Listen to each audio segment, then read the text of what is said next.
What up? Welcome back. It is Bones, and in this one, let's go ahead and do a versus video. Now, I have been planning on doing this one for a while. I did have to go ahead and acquire a figure from a company that I usually don't buy from, but since I am a big Bane fan, I figured I'd go ahead and buy my first Mafex figure. Now, of course, this is going to be Mafex's Knightfall Bane versus McFarlane's version of Knightfall Bane. A lot of crazy stuff that has happened, from when this one was initially shown. I did see the images to that it was released, and people were telling me that I have to get it, that it's the greatest Bane figure ever made, and that it is so comic accurate and so perfect. Oh, we're gonna get into it. There is some great stuff, there is some not so great stuff, and we'll compare it to the McFarlane's Bane. Two different takes on my favorite villainous character from DC Comics and the Batman lore. So let's just go ahead and dive straight into it. I do have the Mafex Bane here. Now, I did order this from Big Bad Toy Store. It did cost me, I think, $134 was the price. Smaller scaled figure, definitely. Now let's go ahead and bring out the McFarlane Bane. You can really see the size difference here. Now this one came up at around $70, and it does come in a 2-pack with the Batman, the Battle Damage Batman from Knightfall. So we're going to get into that with what you get with each purchase. Basically, it is kind of funny because you could either buy this Bane, that is definitely a really great figure, or you can end up picking up two packs of this Bane, and this one even comes with, an extra battle damage Batman. So we'll get into the value of it once we take a look at the accessories that come with it. Now, I have reviewed and repainted this Bane and the Batman, but this will be the first time for me looking at a Mafex figure. And definitely one of the main reasons why I bought this was because it is Bane, and I'm a big, Bane fan. I do have a shelf up here in the back where I just have my figures of Bane that I've bought throughout the years.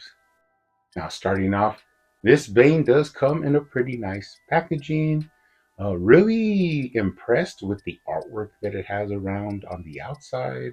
One thing I will say, there are some cool things about the packaging from McFarlane which are very different. And while the Mafex Bane does have a little bit more intricate packaging, there's a lot of extra little plastic buffers. Everything is separated very nicely. The McFarlane one is a little bit more simpler and just gets to the point, but it does have those ties that, could get a little bit annoying. Now, inside the packaging, there's nothing much to say about the Mafex one. It's really the outside packaging that gives you a little bit more of a premium feel. Now, when you look at the Bane and Batman 2-pack, although very simple from the outside, there is a couple of things that are a bonus with the packaging, I would say, and that is that you can remove the back part of the box and frame this, or put it up on your wall. Definitely use it as a display piece. This, of course, being the awesome artwork from a lot of the covers, or from, I think, the graphic style versions of the Knightfall storyline.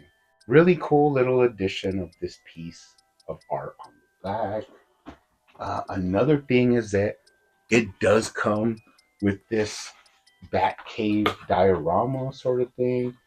And the best part is it does not get damaged with the way they package the accessories and the stands.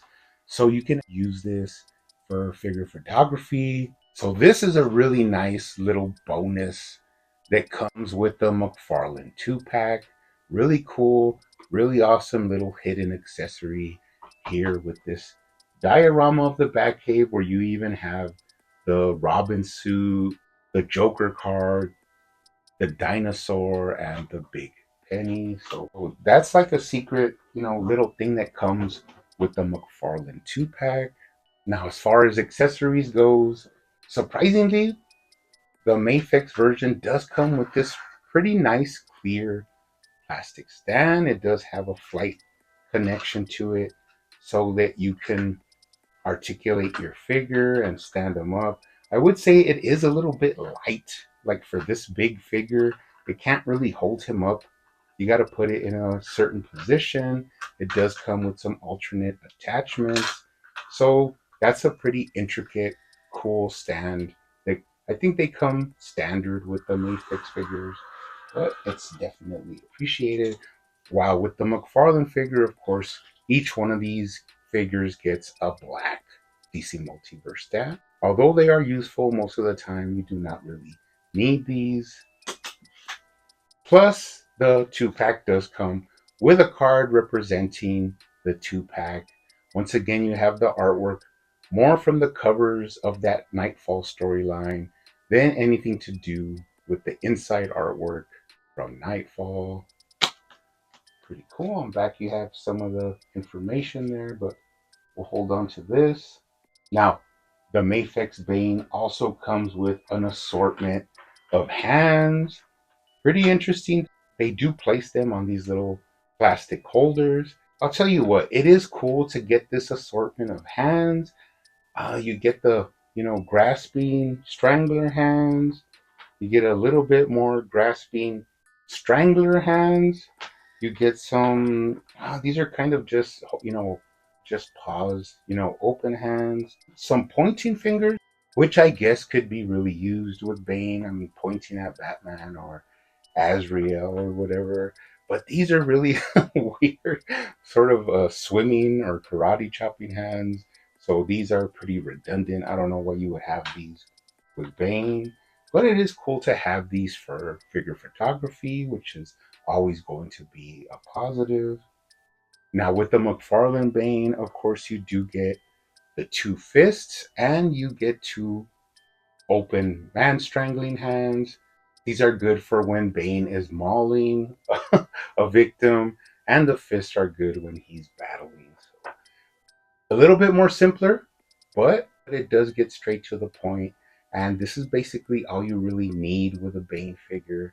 If I had to choose any of these alternate hands, I guess it would be the pointing hand that they could have gave Bane, but that is very minimal. I mean, I don't really know how many you're going to use unless you're a big stop motion animation guy or you do a lot of figure photography. So that is a plus. Now, you do have to think that we are going into $134 versus $70, almost double the price. So that does come into play a little bit. Now, the other thing that the Mafex Bane comes with is an alternate angry head. Now, this was executed in a rather weird way. They did it as a faceplate, and even from before, when I've seen a lot of reviews on this Mafex Bane, I did get the feeling that I wasn't going to like this faceplate. Now, the main reason being that they could have just done an alternate head and had the apparatus that, sticks into the back of his mask. They could have had that, removable, and that way you could pop off each head and then just stick that plug into the back of the head. Not a big fan of the faceplate design, but we'll take a closer look at that a little bit later. And sadly, that is basically all you get with this Mafex Bane. You get the stand with the attachments, you get all the assortment of hands, and you get one faceplate. Value wise, that's definitely not going to be in the Mafex's favor because besides all those crazy hands, you're really getting a minimal play factor or playability aside from being able to pose him and display him with different hands. Now, when you look at the McFarlane 2-pack, in all actuality, you can really say that Bane comes with a lot of accessories because he comes with the stand, he comes with the alternate hands, and he does come with a battle damaged Batman. Now, the reason I'm saying this is because this can be, technically an accessory to this Bane, because of course they usually show him, breaking the bat, but you're getting a big bonus here because you're getting a completely different figure, all for almost half of what you get with the Mafex.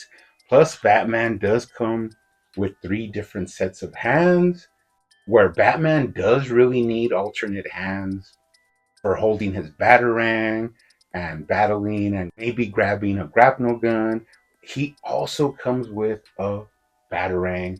So that is really a lot of accessories that come if you're just looking at the Bane figure. So for $70, you're getting the Bane, which is a huge figure. You're getting the Batman, you're getting the alternate hands and fists and the Batarang, plus a display piece, plus the stands. I mean, the value just has to go to McFarlane, but you still want to look at other things like articulation and comic book accuracy. So those are some of the things we're going to get into as we go further into this verses. Now let's go ahead first and take a look at this Bane figure. First impressions, which I always do, definitely looks a lot more like the inside of the comic book. Definitely really gives you the vibes coming out of the pages of the comics for Knightfall, where Bane isn't like this hulking monster. He's pretty much the same physique as Batman, a slight bit beefier and a slight bit taller, but he doesn't look like, that big monster that Bane has morphed into. Now, when you're looking at the McFarlane Bane, you get more of an idea of like the Kelly Jones covers, the covers I was talking about before, where it's a more nightmarish or like on steroids version of Bane, which in all honesty is a more interesting design and more, even the artwork is a little bit more interesting when you see those covers. I remember being a kid and seeing those and thinking like they were a step way up above what was actually inside the pages, because when you look at the artwork from inside the comic, it's a little bit more bland and a little bit more stale, uh, your standard comic artwork, while when you take a look at the Kelly Jones covers, they do have a little bit more intricacy and added imagination in their design. So you can honestly say that although this, Bane, the Mafex Bane, represents more of what is in the comic pages, this McFarlane Bane represents more of the covers and is in Batman's nightmares. So that's just, two different takes on the Bane character. We have seen now in these days, they've gone way into that monster role of Bane where he's, giant size, basically like a big, monster. You don't really see him portrayed a lot like this original version where he's more of a strategist and more of a brain, more of a thinking man's brute. That is how I see Bane from the original Knightfall run. So going back to Bane, first impressions, great representation of what is in the comics. Really nice paint job. You could see the different skin tones in the chest. And although there is a painted on upper portion of his costume, it is just painted on the buck. It doesn't have any sculpt work. It is just painted on. Now, that is, you're paying $100 for a figure. You kind of do want as much sculpt work as can be done. So they did cheat you a little bit there, but not a big deal. It happens sometimes in different designs of characters. Let's take a look at the head sculpt. Now, I really like the head design and the colors. Mine is a little bit has a little bit of paint defect here in the mask, which you really shouldn't be getting if you're paying, almost $150 for a figure, but it does look very comic accurate. Now, one thing I am going to say, and I watched a lot of reviews on this, and I would have to say about 7 or 8 out of 10 wouldn't even talk about this, but I did see some reviews where this was like the first glaring negative they saw, and that is he has a big old bobblehead. It is huge. I mean, it is way out of proportion from his body. If you didn't know the character, maybe you could look at this and say it's fine. But if you do know what he looks like, the head is just too big. It is so big that I actually popped it off and put it on on the McFarlane Bane, and it fit perfectly. So that just goes to show you when you have a figure this small compared to this one, and the head fits on the bigger figure, it's the head is just too big. Now, my other negative about the head is, of course, the faceplate. Now, this is rather easy. You do just pop off the faceplate, get your alternate one, and just pop it in, and it works very well. But what I did notice is that on the angry head sculpt, it fits perfectly onto the head. There's very minimal seam because you get that sort of horizontal seam from ear to ear. But when you have the original one, it has a really big gap, which was something I feared.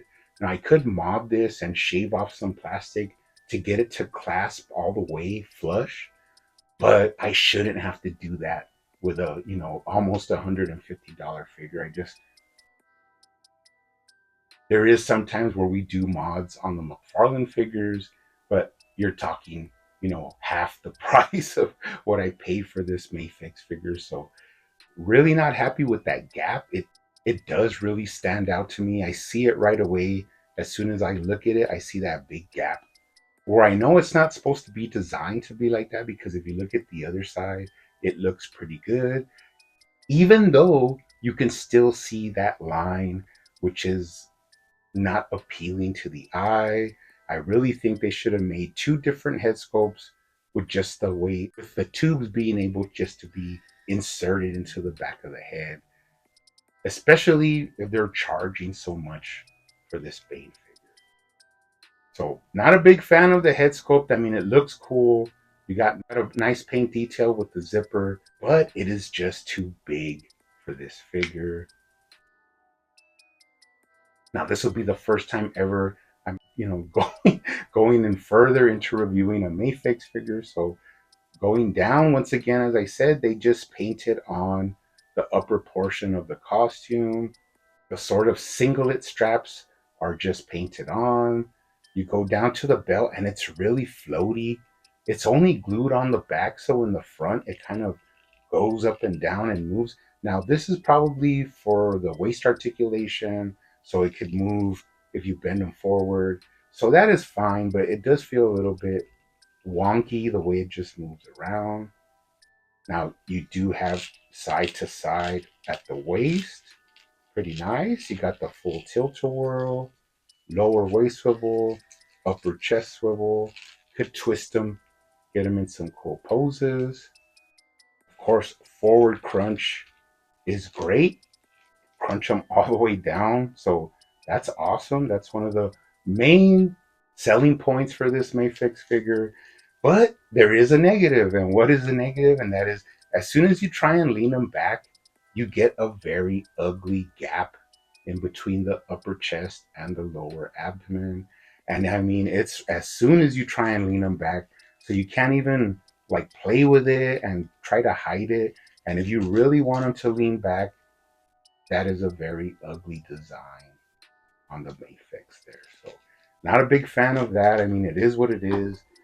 If you go ahead and look at the McFarlane figure, he has that waist. It is one piece. We knew it wasn't going to have any, forward crunch, but you still have a lot of range of motion. You could twist them, get him in cool poses, and when you lean him back, he looks really good. There's no gapping or anything like that.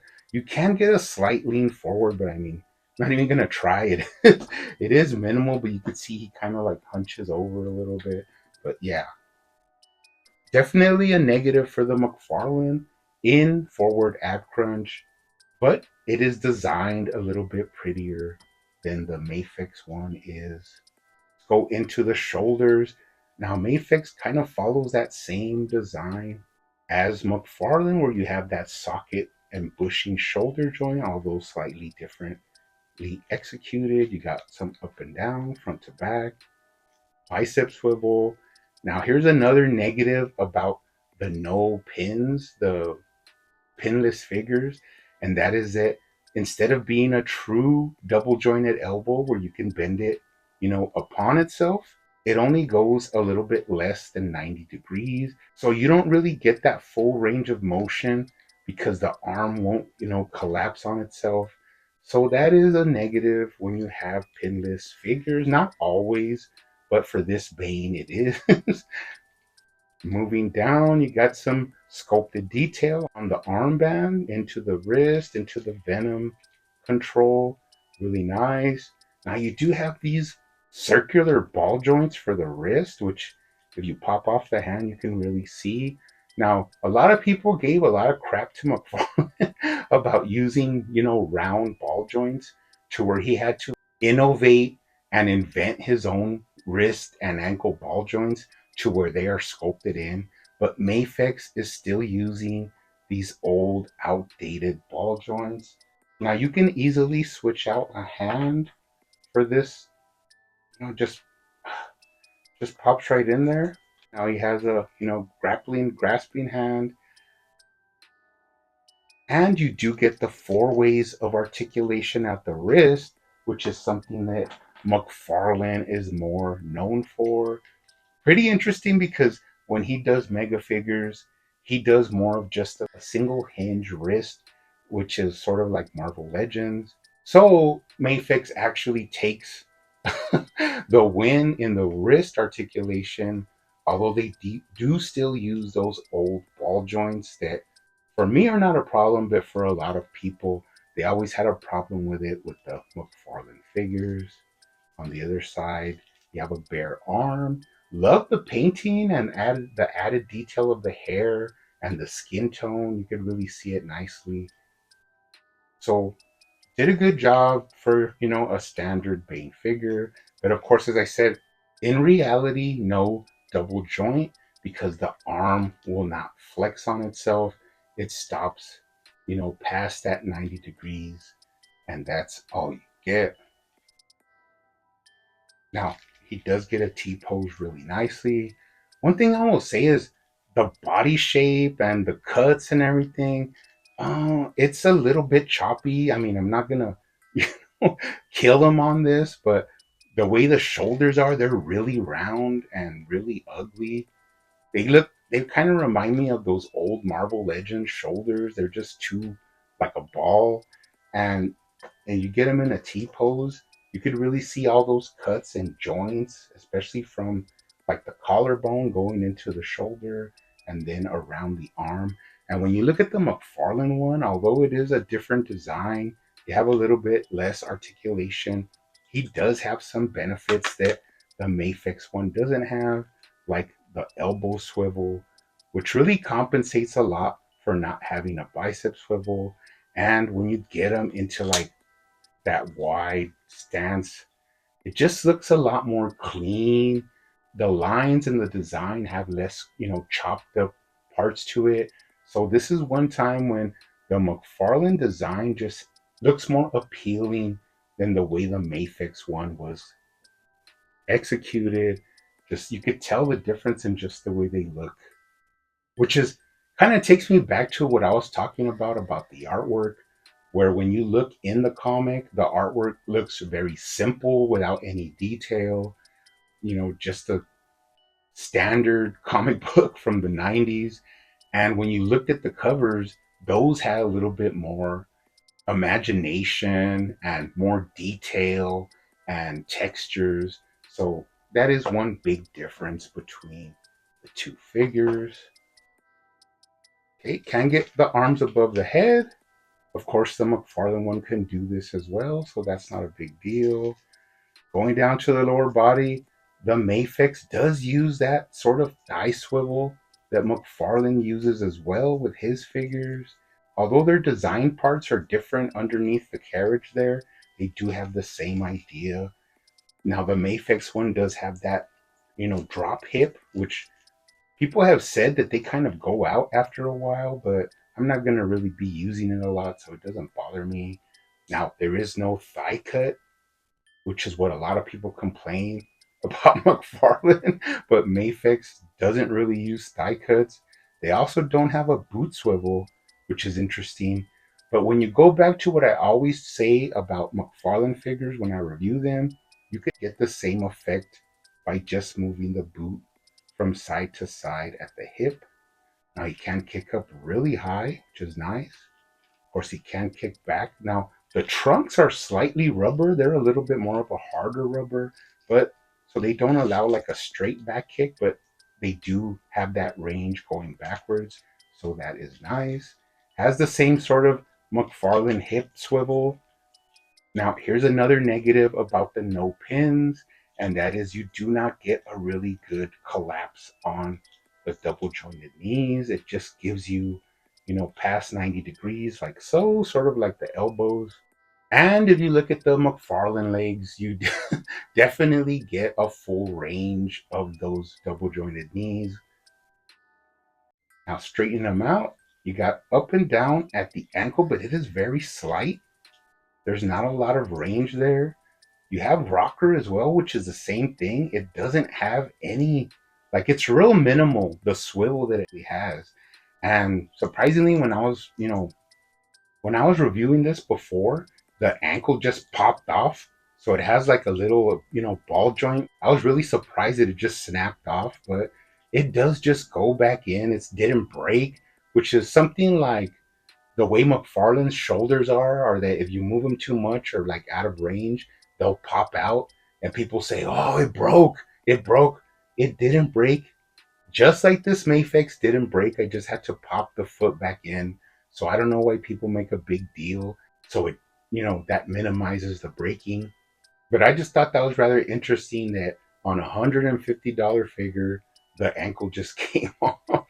Okay. But surprisingly, he does have toe articulation. Just like McFarlane, just like a lot of people crap on McFarlane for having toe articulation.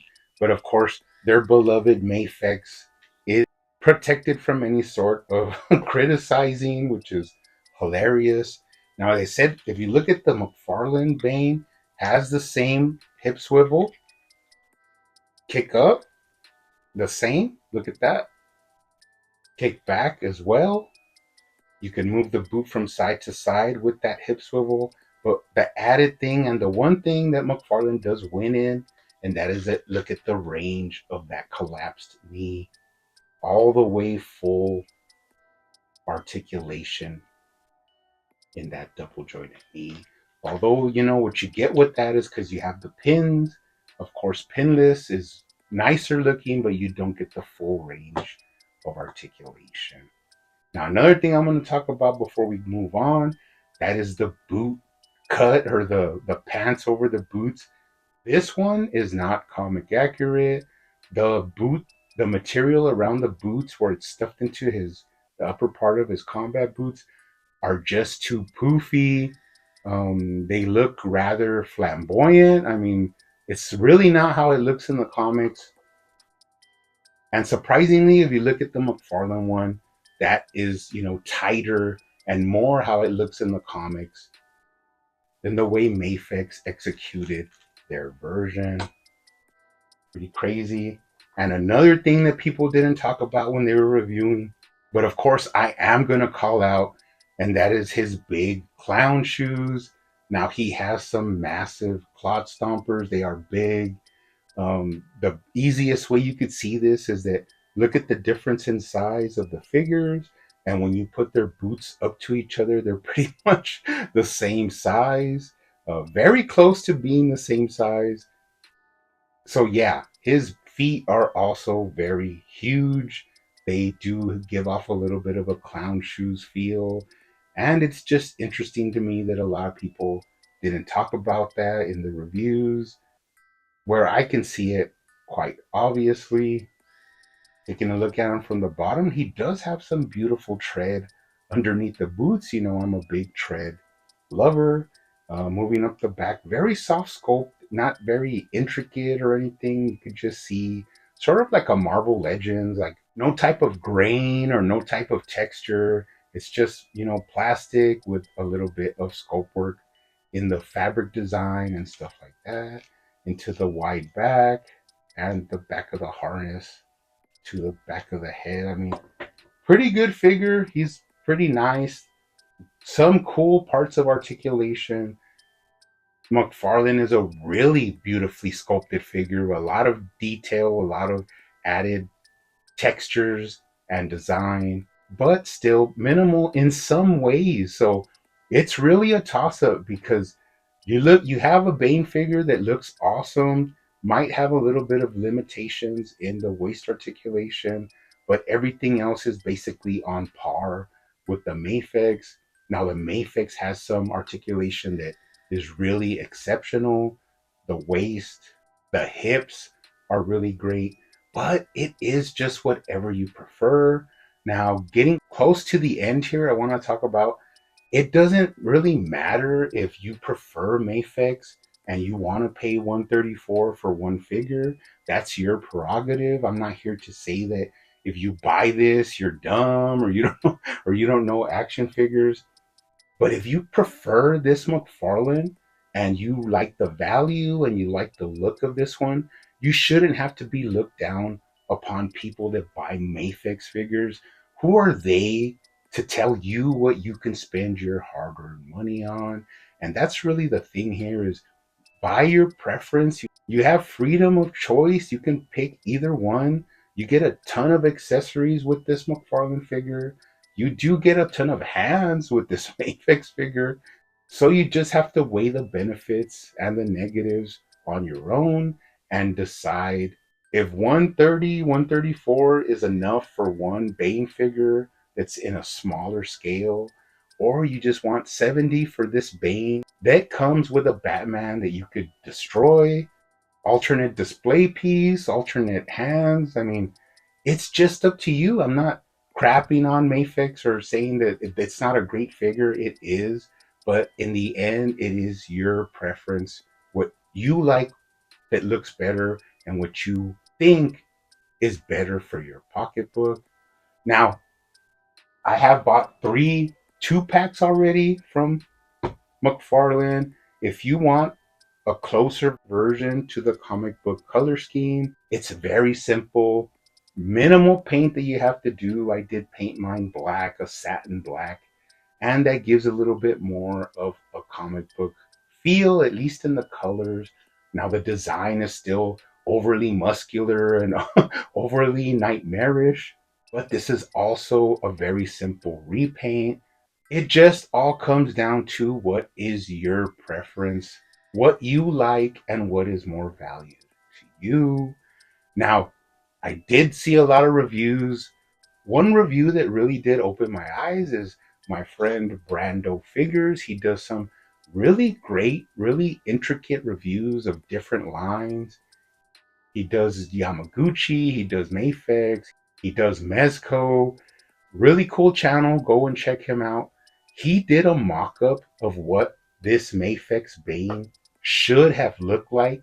And when I saw these two images next to each other, that is where I said, you know what? If they would have designed this Bane the way the way he did, it's definitely worth over $100 easily. Look at the head isn't as big. The shoulders are really well proportioned.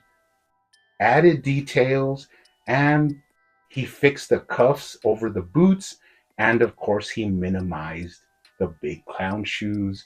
Now, in all honesty, that is comic accurate to inside the source material from the Knightfall comics.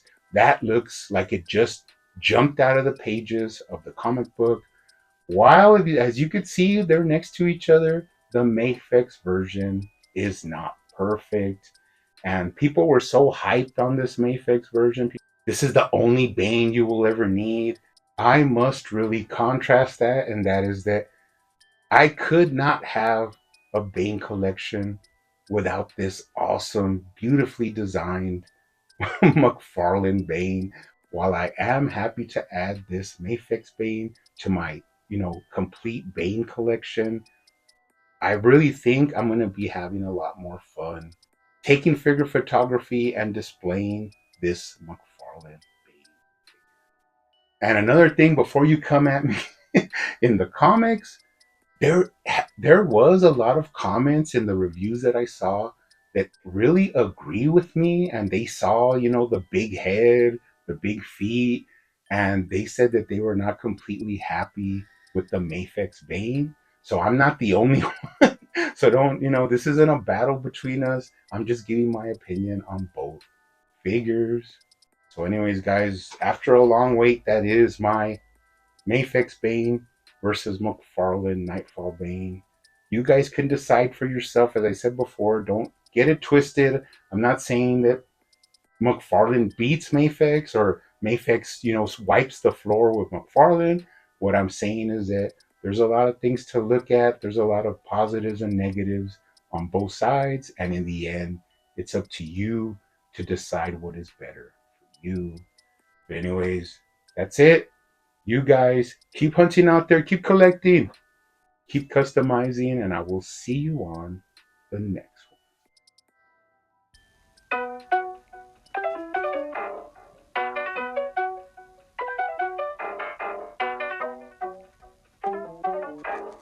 They used to call me Crazy Joe, but now they can call me Batman.